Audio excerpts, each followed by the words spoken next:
नमस्कार दोस्तों, आज का जो हमारा विषय है वह है 8 ऐसे संकेत आपको बताने जा रहे हैं जो एक साधारण और असाधारण व्यक्ति में होते हैं, जो आपको महान बनाते हैं। क्योंकि आप देखते हो, अगर 100 व्यक्ति हैं तो कोई उसमें से एक इंटेलिजेंट हम उसको गिनते हैं। ऐसी अध्यात्म में भी हजारों में से कोई एक व्यक्ति चुना जाता है, या ऐसे जिसने उस परमात्मा का दिया हुआ कोई कार्य पूर्ण करना होता है, वो स्पेशल व्यक्ति चुने जाते हैं। तो कैसे पता करें? इसके 8 संकेत हैं जिससे आप पता कर सकते हैं कि आप उनमें हैं या नहीं हैं उस लिस्ट में। तो दोस्तों, साधारण और असाधारण दोनों तरह के व्यक्ति इसमें मौजूद हैं। यही कुछ आपको संकेत हम बताएंगे जिससे आप जान पाओगे कि ब्रह्मांड के आप उस परमात्मा के आप नज़दीक कितने हो। तो दोस्तों, स्वागत है आपका हमारे चैनल में आत्मा से परमात्मा का सफ़र। तो दोस्तों, वीडियो के अंत तक बने रहें ताकि आपको ये पूरे संकेत पता लग सके और पता लग सके कि आप कितने संकेत आपके अंदर हैं और आप कितने इसके नज़दीक हैं। इस संसार में, इस ब्रह्मांड में जितने भी व्यक्ति हैं, सभी के अंदर एक मन बैठा हुआ है जो सभी तरह के कार्य वही करवाता है आपसे। अच्छे कर्म, बुरे कर्म एक मन ही करवाता है। तो ये ब्रह्मांड, ये निराकार ही सभी ब्रेनों को सिग्नल देता है कि उसे क्या करना है और क्या नहीं करना है। तभी कहा गया है, इस ब्रह्मांड में उस परमात्मा के बगैर एक पत्ता नहीं हिल सकता। मीन्स वही करता है, वही भोगता है। तो एक उदाहरण के साथ हम समझते हैं, जैसे एक घर होता है, उसको चलाने के लिए एक मुखिया चुना जाता है। घर का पिता को या माता को एक या मुखिया चुन लिया जाता है। उनके बच्चे, उनकी बहुएं, उनके पोते उनके कंट्रोल में सारे रहते हैं। उनका मुखिया डिसाइड करता है क्या करना है, क्या नहीं करना है। इसी तरह ये ब्रह्मांड जो बना हुआ है, ये निराकार ने बनाया हुआ है। उसके द्वारा ये चल रहा है। आपको तो वहम है कि हम चला रहे हैं, अपने घर को चला रहे हैं, इस दुनिया को चला रहे हैं। ये वहम है आपका। जैसे चिड़ियाघर में जानवरों को होता है, आपने देखा होगा चिड़ियाघर में शेर को बड़ी सी जगह में कैद कर दिया जाता है। उसे 1-2 किलोमीटर का एरिया दे दिया जाता है और 1-2 किलोमीटर के बाद एक जाला लगा दिया जाता है और ऊंची दीवार बना दी जाती है। शेर उसके बीच में रहता है, लेकिन उसे लगता है मैं स्वतंत्र हूं इस जंगल में। लेकिन उस जंगल को 2 किलोमीटर 1 किलोमीटर के बीच में घेरा हुआ है। उसके अंदर जितने भी जानवर रह रहे हैं वो सभी उस वन विभाग के अंदर आते हैं। वही उनको कंट्रोल कर रहे हैं। लेकिन उन सभी जानवरों को ऐसा लगता है कि हम स्वतंत्र हैं,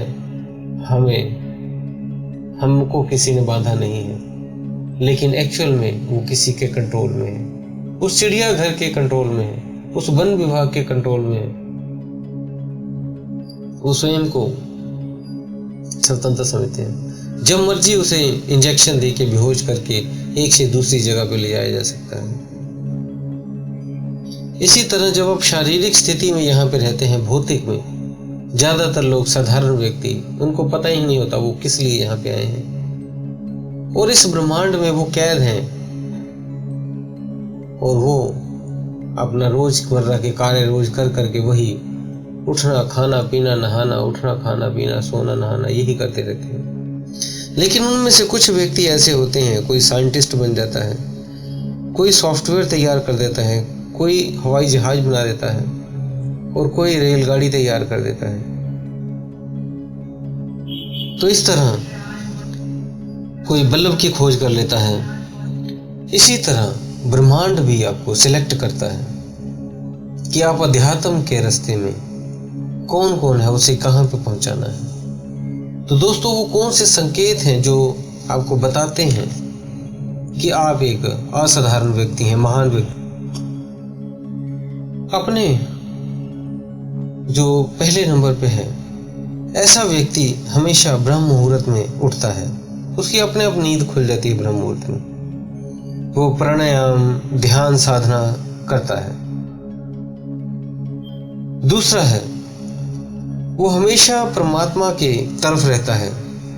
वो अपने घर परिवार को तो समय देता ही है, लेकिन उसका ज्यादा झुकाव जो होता है उस परमात्मा की उस भक्ति में लीन रहता है।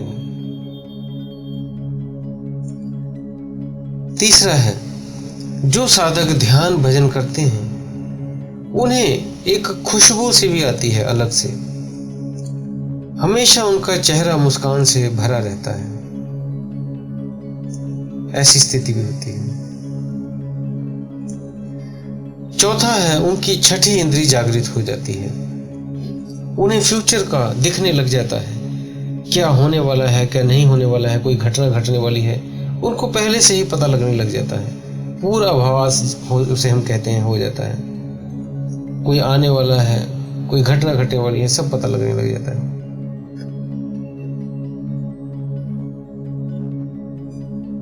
पांचवा है,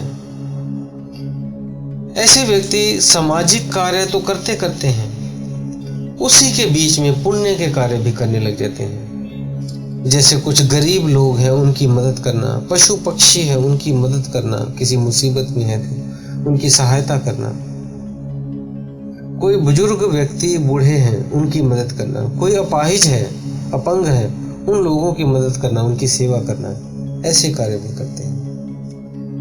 छठा है, उन्हें अनेक तरह के अलौकिक चीजें महसूस होने लगती हैं। उन्हें अपने सपने में साधु संतों के दर्शन होने लगते हैं, शक्तियों का अनुभव होने लग जाता है, ऊर्जाओं का अनुभव होना शुरू हो जाता है, अनहद नाद सुनाई देने लग जाता है, वीणा, घंटी, इस तरह की आवाजें सुनाई देने लग जाती हैं। सातवां है, उनके मन में परमात्मा की याद हमेशा रहती है। संसार की वो काम तो करते ही रहते हैं, उसके साथ साथ ही वो पूजा पाठ ध्यान भी करते रहते हैं, उनमें भी वो लीन रहते हैं। संसार को उसका पता भी नहीं होता, लेकिन वो संसारी रह के भी आध्यात्मिकता में रहते हैं। आठवां है, उनके अंदर, अपने मन के अंदर काम, क्रोध, मोह, लोभ, अहंकार जैसी भावनाएं बिल्कुल नाम मात्र के रह जाती हैं। उनके अंदर इस तरह की चीजें, ये नहीं होता हम कह सकते खत्म हो जाती हैं, रहती हैं लेकिन कम हो जाती हैं। वो लड़ते झगड़ते नहीं, उनमें क्रोध नहीं आता, माया के पीछे वो ज्यादा नहीं भागते, काम से वो विलुप्त हो जाते हैं, अहंकार से वो अहंकार में चले जाते हैं। इस तरह के संकेत उनमें मिलते हैं, 8 तरह के। तो वो उस परमात्मा के नजदीक हैं, उनको स्पेशल चुना गया है किसी विशेष कार्य के लिए। तो दोस्तों, उम्मीद है दी हुई जानकारी से आप संतुष्ट होंगे। फिर भी आपका कोई प्रश्न हो तो आप हमें कमेंट बॉक्स में लिखें, और अगर चैनल को सब्सक्राइब नहीं किया है तो कर लें और बेल बटन को दबा लें, और अगर इंस्टाग्राम को भी आपने फॉलो नहीं किया है तो कर लें, ताकि जो भी हम जानकारी आपको भेजते हैं वो आप तक पहुंच सके और आप उसका लाभ उठा सको। तो इसी के साथ दोस्तों हम विदा लेते हैं। धन्यवाद।